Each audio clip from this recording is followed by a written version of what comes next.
Halo teman-teman semua, selamat datang pada video pembelajaran mata kuliah Manajemen Bengkel, di mana kali ini kita akan belajar mengenai best practice bengkel dan laboratorium pendidikan vokasi dan kejuruan. Sudah pernah lihat bengkel dan laboratorium pendidikan vokasi dan kejuruan pada bidang pengelasan? Kalau belum, mari kita lihat bersama. Bengkel pendidikan vokasi bidang pengelasan memiliki peran utama yakni mendukung pengembangan keahlian dalam bidang pengelasan. Jadi ini sarana dan prasarana ruangan yang ada pada bengkel dan laboratorium pendidikan vokasi dan kejuruan bidang pengelasan. Di antaranya terdapat kabin las kerja, ruang instruktur, ruang panel, dan guna mendukung tugas serta fungsinya, tempat ini memiliki struktur kepengurusan untuk operasionalnya. Struktur operasional ini terdiri dari kepala pusat, subbagian tata usaha, satuan pelaksana pelatihan dan uji kompetensi, satuan pelaksana pengendalian dan pemasaran, dan subkelompok jabatan fungsional.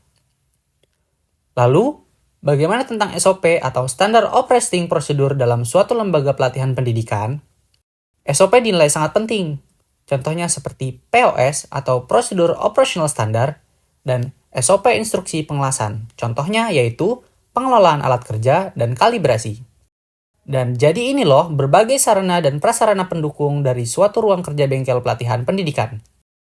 Ruang kerja bengkel pelatihan pendidikan harus didesain dan disiapkan agar sesuai dengan kebutuhan pelatihan dan memastikan lingkungan yang aman dan efektif.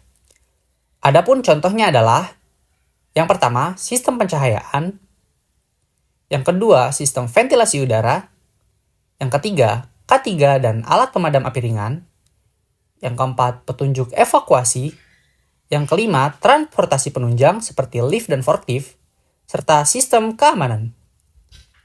Nah, selain itu, dalam pelaksanaannya terdapat konsep-konsep pembelajaran pelatihan pendidikan loh. Adapun konsep pembelajaran yang dilakukan dapat berupa konsep pelatihan menyeluruh, termasuk komponen-komponen pelatihan dan konsep manajemen dalam pelatihan dengan objek yakni pihak lembaga pelatihan, instruktur, dan peserta pelatihan. Namun, dari konsep belajar tadi, ada nggak sih ruang lain yang berguna untuk penunjang proses pembelajaran pelatihan vokasi? Jawabannya, tentu ada. Misalnya, ada ruang teori, ruang praktik serbaguna, tempat peralatan dan bahan pelatihan, serta aula pertemuan. Satu lagi, dari sekian banyak sarana prasarana utama dan pendukung, struktur operasional, ruangan penunjang, konsep belajar, lalu SOP pembelajaran pelatihan vokasi. Namun, bagaimana fungsi dan tugas dari bengkel dan laboratorium pendidikan vokasi dan kejuruan ini? Lembaga ini berfokus pada penyelenggaraan pelatihan dan pengembangan kompetensi peserta didik, khususnya yang berguna untuk pengembangan aspek kemampuan intelektual dan kepribadian manusia. Dan bagian-bagian yang menjalankan lembaga ini adalah yang pertama, bagian program dan laporan.